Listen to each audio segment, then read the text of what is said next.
होगा। जो रविंद्र राणा जी का हाल हुआ, 31 के 31 एमएलए जो है आज वो गूंगे बने हुए हैं। वो रविंद्र राणा जी मैं नाम पे ब्रेज भी रखूंगा, हम उसके दरबार भी गए, उन्होंने भी झूठा जो आश्वासन दिया हमें तो नहीं है, ये 35A तो नहीं है, ये 370 तो नहीं है, इसके बावजूद भी 61,000 डेलीवेजर का इन्होंने शोषण किया है। सारा काम जो हमारा डेली बेजर काम कर रहा है, लेकिन सहने की बात आती है, जब इनके मसले की बात आती है, इनके काम की बात आती है, तब इनके सिर पर जून तक। मोदी जी की रैली हुई उसमें भी उन्होंने नारा दिया हमने जम्मू कश्मीर का डेलीवेजर को बनाना है। जब जतिंदर सिंह जी की बारी आई उन्होंने पाप की घंटी, धूप में, बरसात में, हर जगह में, सर्दी में हमने प्रोटेस्ट किया है, डंडे खाए, लाठियां खाई हमने। बात करते हो आप वो 35A की बात करते हो यार, किसी का घर चल रहा है, किसी की बेटी जुआना है, किसी का बच्चा जुआना है, आप उसके बारे में नहीं सोचिए। रेसलिंग करने जा रहे हो तो क्यों जा रहे हो? आप उमर अब्दुल्ला की सर पर डालो कि ये जो फैसला है जनाब डेली बेजर का मसला हल करो। प्रशासन बैठे हुए हैं, लेकिन ये कोई हमारे हमदर्दी नहीं है, ना कोई गरीबों के मसीहा जी हो, जुगल किशोर जी हो या कोई भी हो, जतिंदर सिंह हो, हमने उनको बार बार पूछा ये जो 446 स्टेट के डेलीवेजर का कैबिनेट डिसीजन है, ये हमने फॉरेन से लाया है, ये दिल्ली से लाया है, ये कांग्रेस ने दिया। रैली जम्मू में आई, अमित शाह साहब ने ऐलान किया जम्मू कश्मीर का डेलीवेजर को हमने नारा देना है, उनका घर बनाएंगे। उसके जम्मू कश्मीर की करते हैं और जम्मू कश्मीर में आप लगातार कुछ इश्यूज को उजागर होते हुए देख रहे हैं। आप देख रहे हैं कि नई सरकार बनी है, नई सरकार बनने के साथ साथ लोगों की उम्मीदें भी कहीं ना कहीं जुड़ी हुई हैं और लोग इस चीज का इंतजार कर रहे हैं कि क्या जो पॉलिटिशियन है, जो सियासतदान है, उन्होंने जो मैनिफेस्टो में अपनी कहानी रखी थी, अपना मैनिफेस्टो रखा था, उसमें जो चीजें मेंशन की थी, उन चीजों को लेकर बात करेंगे। मेरे दाएं और बाएं जानिब जो लोग आप देख रहे हैं डेलीवेजर्स हैं और फिलहाल आपको डेलीवेजर्स की अगर बात की जाए तो डेलीवेजर्स जो है 61,000 डेलीवेजर जो है जम्मू कश्मीर में मुख्तलिफ डिपार्टमेंट्स में काम कर रहे हैं। लेकिन साथ साथ मैं आपको बता दूं डेलीवेजर्स का मुद्दा जो है बहुत सारे लोगों ने, बहुत सारे सियासतदानों ने अपनी मैनिफेस्टो में और कैंपेनिंग के दौरान बड़ी बड़ी रैलियों से खिताब करते वक्त जो है लोगों तक पहुंचाया था और नेशनल कॉन्फ्रेंस को जो बड़ी बहुमत के साथ जो है उनको सीटें मिली है और सरकार भी बनाई है। अब आज जो मेरे साथ बातचीत के लिए है उनका मैं थोड़ा सा आपको तारुफ कराऊंगा और उम्मीद करूंगा कि आप लोग इस वीडियो को ज्यादा से ज्यादा शेयर करेंगे, इतना शेयर करेंगे जितने भी डेलीवेजर्स हैं इस इंटरव्यू को ज्यादा से ज्यादा शेयर करेंगे ताकि ये सतह तक पहुंचे, सरकार तक पहुंचे और जो भी उमर अब्दुल्ला साहब जो चीफ मिनिस्टर हैं जम्मू कश्मीर के, वो इस चीज पे ध्यान देंगे। फिलहाल daily wager union Jammu province president पुरुषोत्तम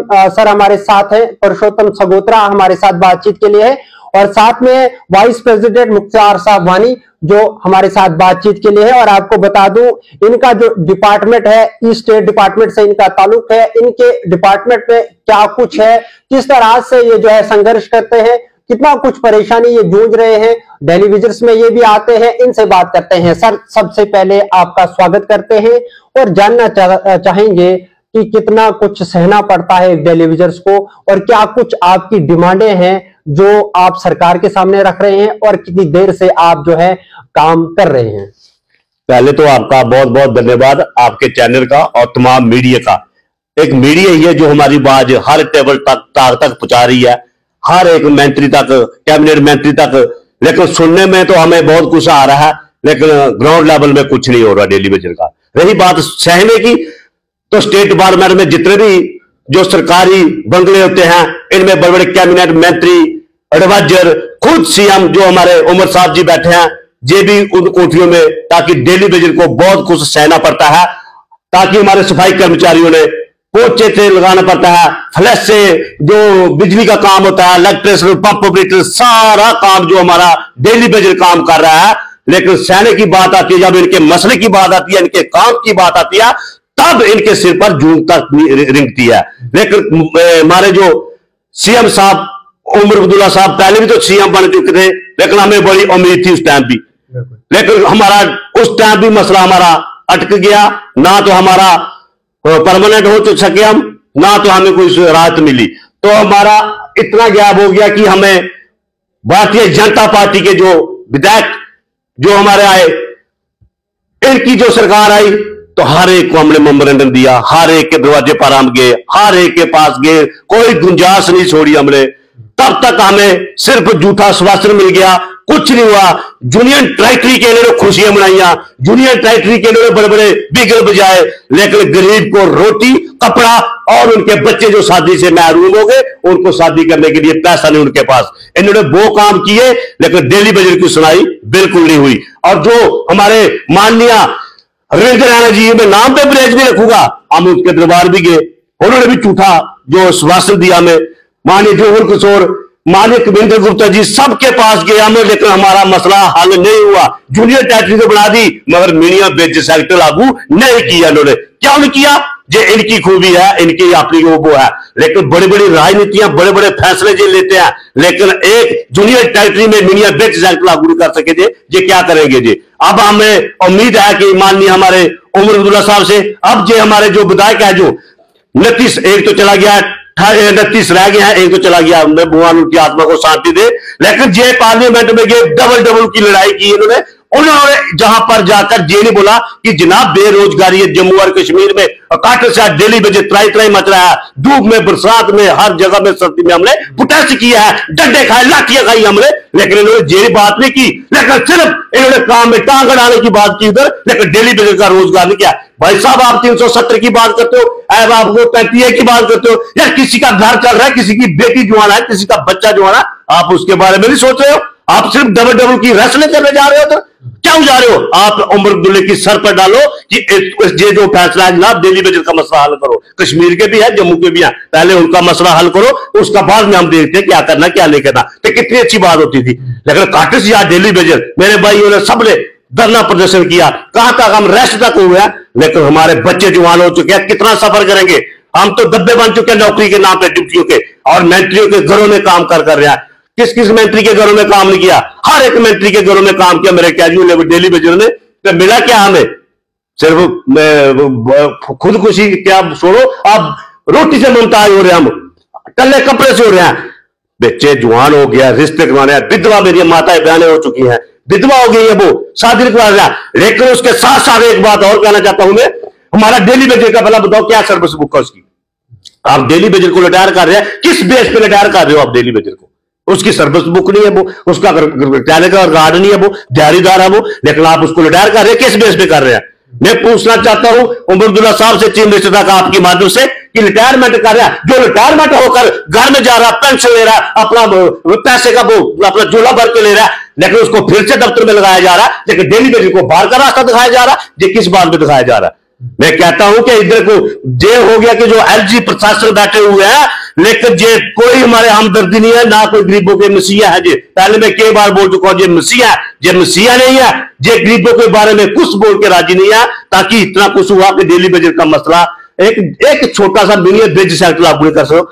ऐसा चोर की तो बात है, लेकिन वो हम लेंगे, क्योंकि हम 30 साल वो लगे हुए हमने। जब हमारे स्टेट डिपार्टमेंट की बात करता हूं मैं, जब स्टेट डिपार्टमेंट में जब टोटली एनसी ने बयान लगा दिया था, इन्होंने टोटली बंद कर दिया डेली बजट लगाना। तब पीडीपी और कांग्रेस की सरकार थी, जब इन्होंने कैबिनेट मंत्री, जो हमारे पास कैबिनेट ऑर्डर पड़े हमारे पास, तब इनका डिपार्टमेंट क्यों नहीं चल रहा था? उसके बाद इन्होंने हमें बुलाकर लगाया गया, लेकिन 3 कैबिनेट डिसीजन हुए हमारे, हमें लगाया गया काम करो, तुम्हारी जिंदगी बर्बाद करने के लिए। अगर उसी टाइम नहीं लगाया होता था हमें, आज हम कोई और भी कारोबार करते थे, कोई काम करते थे, किसी शॉप पे किसी में लगे होते थे, आज हम बच्चों का पालन पोषण कर सकते थे। लेकिन इन्होंने ऐसा नहीं किया, हमारी जिंदगी के साथ खिलवाड़ किया, हमारे को बर्बाद किया इन्होंने, उसके साथ साथ हमारे बच्चों की जिंदगी बर्बाद हो रही है। हम किसको दोष देंगे? हम किसको बोलेंगे? लेकिन हम मीडिया के माध्यम से हम यही कहना चाहते हैं, एलजी प्रशासन को भी एक दूसरे काम पे टांग मत अड़ाइए, जो काम है ग्राउंड लेवल में वो करिए। इस वक्त जम्मू कश्मीर में काम है तो वो सिर्फ डेली बजट का है, काटस या डेली बजट, जो रोडों पे लड़ रहा है, रोडों पे बोल रहा है, रोडों में डंडे खा रहा है, और जो भी छिन्ना तान के आ रहा है, वो काटस या डेली बजट है। सर, ये जानना चाहूंगा, काफी लंबे अरसे से डेली बजट संघर्ष कर रहे हैं, कभी रोडों पे, कभी अभी आपने बोला अरेस्ट भी हुए, डंडे भी खाए, लेकिन आने वाले कल में अब तो आप ये बता रहे हैं कि नई सरकार बनी है, उम्मीद तो नहीं है कि कुछ ना कुछ होगा। अगर नहीं होगा तो क्या आगे का क्या स्टेप रहेगा आपका? देखिए, जो आपने बोला नई सरकार बनी है, उम्मीद तो है। नई सरकार को भी हम बताना चाहते हैं, जब भारतीय जनता पार्टी के थे तब हमें बोला जाता था कि देश में लगे हुए पाप की गिनती है, ये बड़े बड़े क्या क्या बोला उन्होंने, ना सुरता काम हमें बोला कौन, किसने? वाजपेयी वालों ने। आज तो हम बोलते हैं ये सारा जो है पाप है, जो अमरुद्दुल्ला साहब माननीय चीफ मिनिस्टर जे तमाचा ऐसा मारे, जे दो दे काटस या डेली वेजर को परमानेंट कर दे। और मैं कहता हूं आने वाले टाइम में जो सीएम रहेगा कोई दुनिया की ताकत हटा नहीं सकता। क्यों? बीजेपी की एक सीट हुआ करती थी वो उसी दम पे एक पे आ जाएगी। क्यों? कि ये गरीबों के हमदर्दी नहीं है, जे रेवड़ काटने वाले बड़े बड़े प्रोजेक्टों को लाने वाले हैं, कंपनियों को लाने वाले हैं, लेकिन गरीब रो रहा है, गरीब सिरकों पर चिढ़ा रहा है, लेकिन उसकी आवाज सुनने वाले जे नहीं है। लेकिन उमर अब्दुल्ला साहब से मैं यही कहना चाहता हूं, जे उसके फादर साहब ने भी अच्छे सीएम का भूमिका निभाई है, काफी मुलाजिम परमानेंट की है। और उमर साहब को भी मैं हाथ जोड़ के विनती करना चाहता हूं कि जनाब बच्चे जवान हो चुके हैं, बच्चों की शादी करवानी है, बच्चों को नफरत हो गया कि हमारे से कि ये क्या कर रहे हैं, किस डिपार्टमेंट में काम कर रहे हैं। आपके बंगले में भी डेली वेजर भाई हमारे लगे हुए हैं, कोठियों में लगे हुए हैं, स्टेट डिपार्टमेंट आपके पास है। हाथ जोड़ के विनती है कि काटस या डेली वेजर और स्टेट डिपार्टमेंट का 446 बंदा है जम्मू कश्मीर का, छोटी सी ज्यादा नहीं है। आप इस पर जरा गौर फरमाइए ताकि सर्विस भी कुछ नहीं रही हमारी, कुछ नहीं हो रहा। क्या बुझाएंगे? लोगों की दावतें खाई हमने, रिटायरमेंट की पार्टियां खाई हमने, लेकिन अपनी बारी आएगी तो आंसू टपकते हैं जनाब, आंसू टपकते हैं। ऐसे भी आपके मतलब आपके डिपार्टमेंट की अगर बात की जाए तो ऐसे भी आपके साथ जो लोग थे तो वो डेली वेजर जो है रिटायर हो गए, उनके लिए कोई स्कीम कुछ मिला उनको? जनाब वही तो बोल रहे हैं, कोई बोल जब हमारा कोई इंश्योरेंस पास काटती है कुछ नहीं जनाब, 10-10 लाख रुपए मिलेगा, वो मिला ग्राउंड लेवल में कुछ नहीं है, वो तो भीख मांगने वाले हो गया। मेरे स्टेट डिपार्टमेंट में भी हो गया, श्रीनगर में भी हो रहे हैं, लेकिन किसको बताएंगे?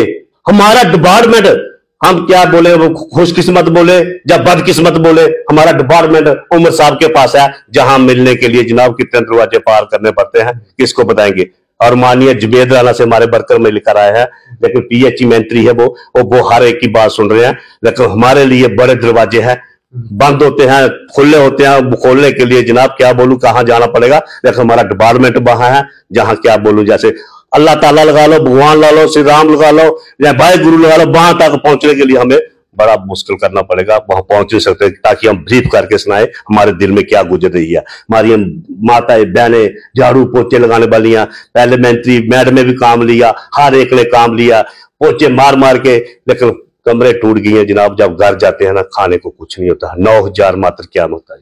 9,000 से कोई बीमार हो गया, मैं खुद बीमार हो गया हूं, क्या करेंगे इलाज? किसके पास जाएंगे? डॉक्टर के पास कहां जाएंगे? लेकिन इतनी मुश्किल के साथ हम गुजारा कर रहे हैं ना। अब कहते हैं कि क्या करेगा, उम्मीद है थोड़ी सी, कहते हैं कि जूनियर टेटरी लाई, क्या बनाया, 35 तोड़ा, हमारे लिए मैं नर्क जैसी बेहतर जिंदगी बना दी इन लोगों ने। जम्मू कश्मीर मंदिरों वाला शहर होते थे, कश्मीर में जन्नत बोला करते थे, लेकिन आज त्राई त्राई मच रही है, त्राई त्राई कर रहे हैं मुलाजिम। श्रीनगर में भी वहां का माहौल ही कैसा है, रोडों पर वहां भी मुलाजिम आए, हमारे डेली वेजर भाई जहां भी आए हैं, लेकिन जनाब सुनाई नहीं है। वहां तक नहीं है कि कोर्ट की जजमेंट भी आ रही है, वो भी सुनाई नहीं हो रही है। कहां कहां जाएगा मुलाजिम, किसके पास जाएगा?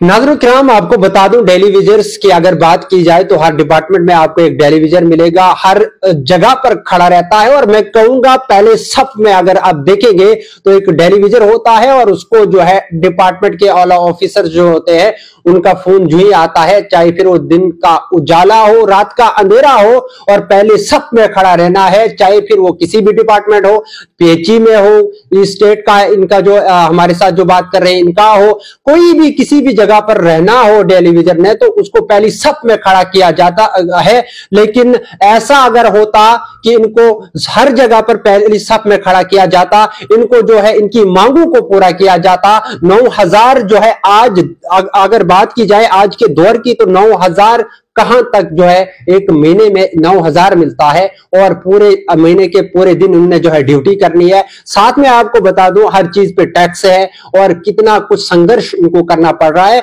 और एक छोटी सी मिसाल में आपको दे दूं, एक रिचार्ज अगर करना है तो 350 रुपए का करना है। बातचीत को थोड़ा सा आगे बढ़ाते हैं, हमारे साथ वाइस प्रेसिडेंट भी है, इनसे भी बात करते हैं, मुख्तार साहब वानी। सर जानना चाहेंगे, छोटा सा एक सवाल है कि एक डेली विजर को इतनी मुश्किलातें आती हैं, बहुत सारी परेशानियां आती हैं। अगर उसका बच्चा बीमार हो जाता है, उसके बच्चे पढ़ नहीं सकते हैं, एक अच्छे स्कूल में नहीं पढ़ सकते हैं। लेकिन आज तक आपने इतना संघर्ष किया, आपने डंडे भी खाए, आप जेलों तक भी गए, फिर भी आपकी सुनवाई नहीं हो रही है। लेकिन 9,000 की, माफ कीजिएगा, 9,000 की सैलरी में आज के दौर में क्या कुछ मिलता है? आप अपने बच्चों को किस तरह से पढ़ाते हैं? आप अपने घर में खाना किस तरह से, उसका अरेंज किस तरह से होता है? जी, सबसे पहले आपके चैनल का मैं अपने डिपार्टमेंट की तरफ से और 61,000 जो जम्मू कश्मीर का परिवार है उनकी तरफ से शुक्रिया अदा करता हूं कि आज आपने मौका हमें मिला आपके चैनल्स में बात रखने की। आपने अच्छा सवाल पूछा हमसे कि डेली वेजर्स जम्मू कश्मीर के अंदर जो बना हुआ है, आज एक संघर्ष पिछले 30 सालों से जम्मू कश्मीर के अंदर हम करते आ रहे हैं, और 9,000 मात्र आजकल इस भारत के अंदर, मैं कहता हूं एक 9,000 जो है, एक गरीब से गरीब अदना एक आदमी, उसका खर्चा होता है दवाइयों का, मतलब बुखार जुकाम हो तो गरीब मजदूर के लिए 9,000 मात्र उसका दवाई का खर्चा है। फिर उसका परिवार को चलाना, जम्मू कश्मीर के अंदर पिछले 30 सालों से हमें यहां पर एक सियासतदान, जो हुकूमतें और हुक्मरान आते रहे, कभी कांग्रेस आई, कभी पीडीपी आई, कभी एनसी आई, कभी बीजेपी आई, और इनका नारा था पूरे भारत के अंदर सबका साथ सबका विकास। अगर विकास होता, आज सबका साथ दिया होता, जम्मू कश्मीर का 61,000 डेली वेजरों का जम्मू कश्मीर के अंदर ये जो शोषण हो रहा है, आज आपने देखा धरना प्रदर्शन जम्मू कश्मीर के अंदर हुए। पिछले 10 सालों से जम्मू कश्मीर के अंदर जम्मू कश्मीर धरना प्रदर्शन का अखाड़ा बन चुका है, चाहे बीजेपी कार्यालय दफ्तर हो या कोई भी दफ्तर हो या कोई भी कोठी हो। मैं अपने स्टेट डिपार्टमेंट की बात करता हूं, जम्मू कश्मीर के अंदर स्टेट्स का बड़ा आंकड़ा नहीं है। जम्मू कश्मीर के अंदर 446 एम्प्लॉइज जम्मू और श्रीनगर के अंदर है, और बदकिस्मती की बात यह है कि जम्मू कश्मीर के अंदर स्टेट डिपार्टमेंट वो डिपार्टमेंट है, जम्मू कश्मीर का जितने भी 30 सालों में मंत्रिमंडल यहां से गुजर के गया हो, चाहे एक्स एमपी हो, एक्स मंत्री हो, एक्स एमएलए हो या कोई भी हो, उसको स्टेट डिपार्टमेंट्स का एक एक डेलीवेजर का नाम आप पूछेंगे, 446 मुलाजमों का नाम हर एमएलए के दिल में है कि भाई फलाना डेलीवेजर, उसका नाम फलाना है, फलाना नाम है, फलाना नाम है। सफाई कर्मचारी हो, चौकीदार हो, नाम तो पता है, लेकिन अंजाम देने की जब बारी आई, बदकिस्मती की बात है जम्मू कश्मीर के अंदर हमारा स्टेट डिपार्टमेंट्स का, मैं आपके चैनल के सामने ये वाजतन कई मर्तबा हमने चैनलों के अंदर ये बात हमने दिखाई। बीजेपी कार्यालय दफ्तर के अंदर गए, माननीय रविंदर राणा जी हो, जुगल किशोर जी हो या कोई भी हो, जतिंदर सिंह हो, हमने उनको बार बार पूछा कि ये जो 446 स्टेट के डेली वेजरों का कैबिनेट डिसीजन है, ये हमने फॉरेन से लाया है, ये दिल्ली से लाया है, ये कांग्रेस ने दिया है। अरे ये सरकार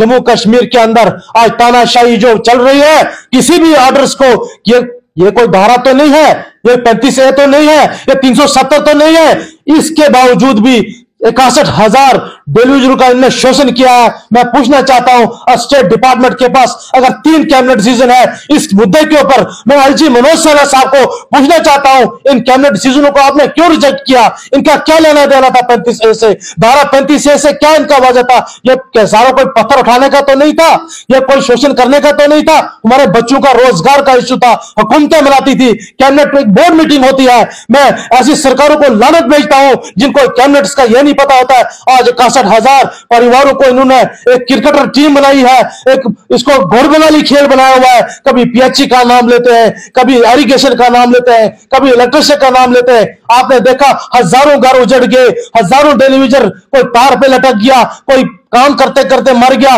कोई विधवा होगी। 50 लेडीज स्टेट डिपार्टमेंट्स के अंदर सफाई कर्मचारी औरतें मेरे डिपार्टमेंट स्टेट्स के अंदर काम कर रही है जम्मू श्रीनगर के अंदर। मैं हुक्मरानों से पूछना हूं, ये कहता है मोदी का नारा है, अमित शाह का नारा है, सबका साथ सबका विकास। अरे जम्मू कश्मीर का विकास कहां गया? 61,000 परिवारों का नारा कहां है? इनका विकास क्या सत्यानाश कर दिया? राशन ले लो, आज डीपू ले लो, कोई भी स्कॉलरशिप की पॉलिसी ले लो, कह रहे हैं गवर्नमेंट का कोई भी डेलीवेजर हो जिसके खाते में एक भी रुपया गवर्नमेंट ट्रेजरी का जाता हो, उसको स्कॉलरशिप नहीं दिया जाता, उसको आटा नहीं दिया जाता, उसको राशन नहीं दिया जाता, उसको कोई भी गरीब की कोई भी पॉलिसी हो। आज आप 61,000 डेलीविजर के खाते चेक करो, किसको आवास प्लस मिला, किसको गरीब राशन मिला, किसको कोई स्कॉलरशिप मिला, नहीं मिला। अरे बेड़ा गर्क कर दिया। हमने क्या किया था? हमारा कोई इलेक्शन से लेना देना नहीं था। आज मजबूर होकर इन्होंने हमें खुदकशी के अड्डे पर ला चुका है। हमारे बच्चे घरों के अंदर, हमारे फैमिलियां, हमारे बच्चियां, हमारे बेटे, हमारे माँ बाप तो मर गए।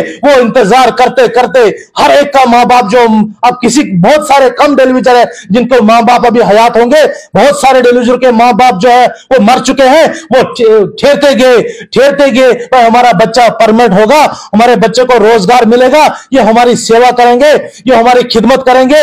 मैं कहता हूं इन सरकारों ने ये तानाशाही, आज जो एलजी मनोज सिन्हा जी या बड़े बड़े एलजी यहां पर आए, इन्होंने बर्बाद किया। आज मैं एलजी साहब से पूछना चाहता हूं, आज तक मनोज सिन्हा ने कितनी मर्तबा डेलीविजर के मुद्दे पर, कितनी मर्तबा चैनल वाले उनको पूछते हैं जम्मू कश्मीर का डेलीविजर का क्या होगा?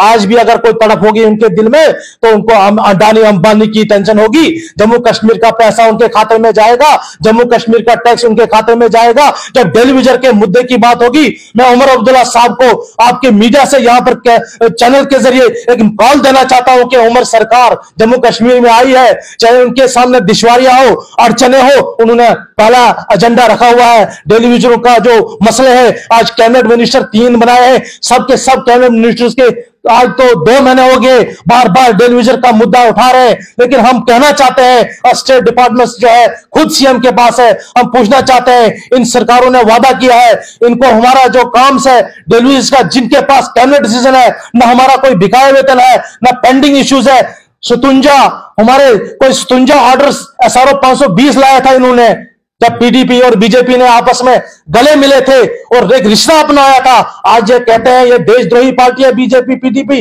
जब गले मिले थे उस टाइम एसआरओ 520 बनाया, जब सरकार तोड़ दी फिर उन्होंने एसआरओ को बर्बाद कर दिया।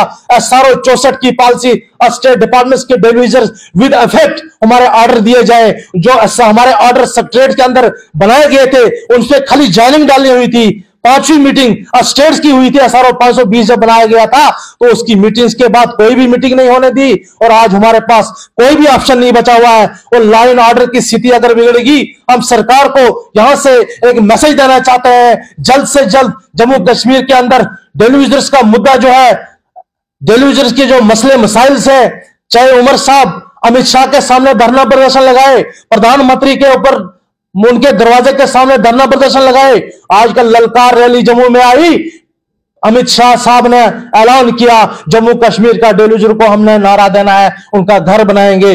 उसके बाद अमित मोदी जी की रैली हुई, उसमें भी उन्होंने नारा दिया हमने जम्मू कश्मीर का डेलीविजर को बनाना है। जब जतिंदर सिंह जी की बारी आई उन्होंने पाप की घंटी बोली, और जब रविंद्र राणा जी की बारी आई, आज देखा सबका हाल वही होगा जो रविंद्र राणा जी का हाल हुआ। 31 के 31 एमएलए जो है आज वो गूंगे बने हुए हैं, वो बहरे बने हुए हैं।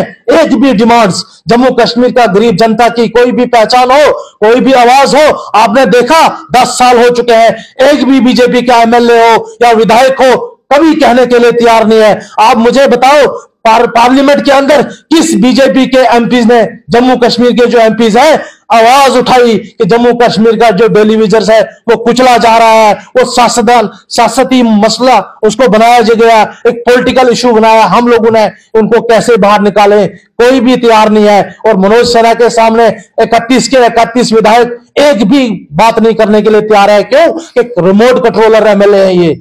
अगर सियासतदान एमएलए होते, इनको जनता के वोट मिले हैं, जनता ने इनको लाया है, जनता बनाना भी जानती है, उतारना भी जानती है। मैं उमर साहब को यहां से 2 हाथ जोड़ के एक अपील करना चाहता हूं, स्टेट डिपार्टमेंट का जो डेलीविजर है, हमारे पास 3 कैबिनेट डिसीजन है और हमारे कैबिनेट डिसीजन के थ्रू हमें एसआरओ 64 की पॉलिसी दी जाए, क्योंकि 13 मुलाजम कश्मीर में जो स्टेट्स के हैं रिटायर कर दिए हैं। अभी एक जम्मू कश्मीर के अंदर यहां भी रिटायर कर रहे हैं, ना उसको कोई बेनिफिट मिल रहा है। अभी एक महिला है हमारे डिपार्टमेंट के अंदर, मतलब रिटायर कर दिया और आंसू बहाए उसने, क्या बताएं, फूल के ऊपर। नई सरकार आई है, क्या कहना चाहेंगे? क्या अब उम्मीदें हैं कि उमर साहब की सरकार आई है और नए कैंडिडेट्स जो यहां से गए हुए हैं, क्या वो असेंबली में इस चीज को उजागर करना चाहेंगे, या उमर साहब से क्या कुछ उम्मीदें हैं आपकी?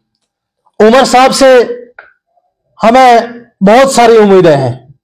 लगता है आपको कि उमर सरकार जो है इस बार डेली वेजर का जो बेड़ा है उठाएंगे? जैसा आप खुद देख रहे हैं कि आज बैक टू बैक उमर साहब कभी होम मिनिस्टर से मीटिंग कर रहे हैं, कभी निर्मला सीतारमण जी से मीटिंग कर रहे हैं, तो हमें यही लग रहा है कि उमर साहब हमारे बीच में अड़चन नहीं है।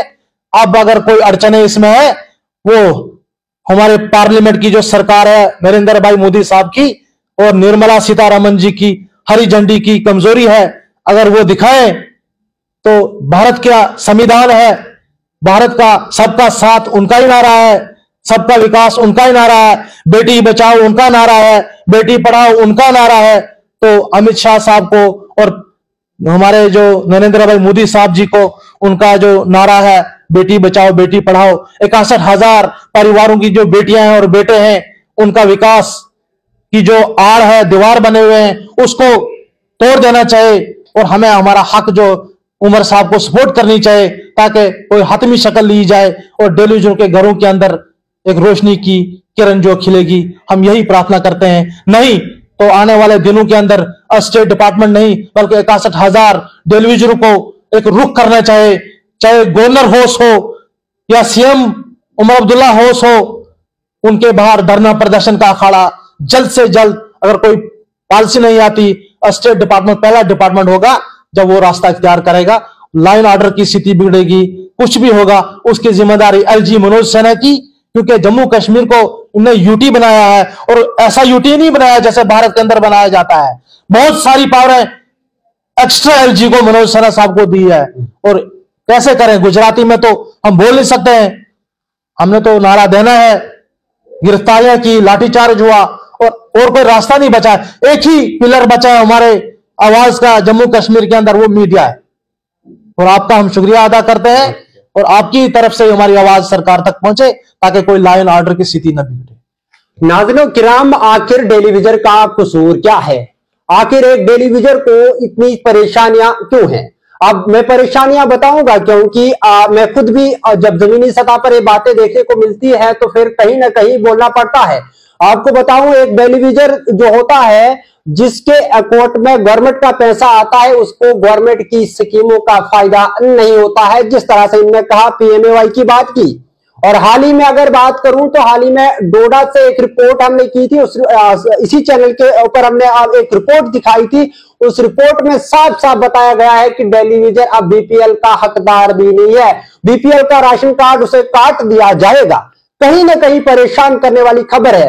और अब उम्मीदें और तवक्को इन लोगों की यही है कि आने वाले कल में नई सरकार बनी है, नया वजीर आला आया है और काफी अरसे के बाद इलेक्शन हुआ है और इस इलेक्शन में बहुत कुछ देखने को मिला है। बड़े बड़े मंत्रियों की जो है कुर्सियां चली गई है और कुछ ऐसे नए चेहरे भी आए हैं जो जिन चेहरों का आना यह दर्शाता है कि उनके पीछे जो लोग हैं उनकी बातों से इसलिए उनको वोट मिला कि उन्होंने बताया होगा कि हम इन चीजों को कहीं ना कहीं हल करेंगे। नेशनल कॉन्फ्रेंस का अगर मैनिफेस्टो की बात की जाए तो टेलीविजनों का भी बहुत बड़ा किस्सा है उसमें। और साथ में अगर उन लोगों की बात की जाए जो नए चेहरे आए हैं वो भी असेंबली में जाकर अपने अंदाज में, अपनी स्पीच में अपने इन टेलीविजनों का मुद्दा रख सके। नहीं तो साफ साफ उन्होंने बताया कि जनता जो जानती है किस तरह से बनाना है और किस तरह से फिर गिराना भी है। लेकिन इन लोगों ये लोग चिल्ला रहे हैं, ये चिल्ला नहीं रहे हैं, ये रो रहे हैं। एक टेलीविजन को 9,000 रुपए जब आप मंथली देंगे और उसके बाद उसका बच्चा क्या करता है, किस स्कूल में पढ़ता है, अनपढ़ है नहीं है, बहुत सारी चीजें, बहुत सारे वादे किए जाते हैं, डिजिटल भारत बताया जा रहा है, लेकिन परेशानी और टेलीविजन किस तरह से रो रहा है। 61,000 टेलीविजन और जिस तरह से इनने कहा कि इनके पास, इनका जो स्टेट का डिपार्टमेंट है, इनके पास 446 जो है एम्प्लॉइज है जो टेलीविजन है, उनके साथ भी क्या कुछ परेशानी है। और ये जो है इनके कागजात है साफ, आपके जो है पूरे स्क्रीन पे भी आप देख रहे होंगे साफ साफ कि किस तरह से इनके पास जो है ऑर्डर है और इनको जो है किस तरह से जो है मैं कहूंगा एक बेवकूफ बनाने की भरपूर साजिश की गई है। और ने कहा कि आने वाले कल में अगर हमारा फैसला नहीं होता है तो 61,000 लोग जो है सड़कों में आएंगे, उनके परिवार सड़कों में आएंगे। कोई भी सिचुएशन जो क्रिएट होगी तो उसकी जिम्मेदारी जो है एलजी साहब की होगी। फिलहाल इंडियन ट्रिब्यून के लिए इतना ही, लेकिन इस खबर को इतना ज्यादा शेयर कीजिए, इस इंट्रो को ज्यादा से ज्यादा शेयर कीजिए, ताकि इन डेली वेजर्स को, चाहे फिर वो किसी भी डिपार्टमेंट में हो, उनको तो फिलहाल गवर्नमेंट की स्कीम का कोई फायदा नहीं मिलता है। उनको जो है उनको एक बहाना है कि आपको गवर्नमेंट के खजाने से पैसा आता है, लेकिन वो आता कितना है वो आप बखूबी जानते हैं। फिलहाल इस इंट्रो को ज्यादा से ज्यादा शेयर करें। ये लोग चिल्ला नहीं रहे हैं, ये रो रहे हैं, काफी अरसे से रो रहे हैं। उम्मीद और तवक्कुह यही करते हैं कि अब आने वाले कल में इनकी जो है बात सुनी जाए। इंडियन ट्रिब्यून के लिए फिलहाल इतना ही। अपने मेजबान मुदस्सिर वानी को दीजिए इजाजत। खुदा हाफिज।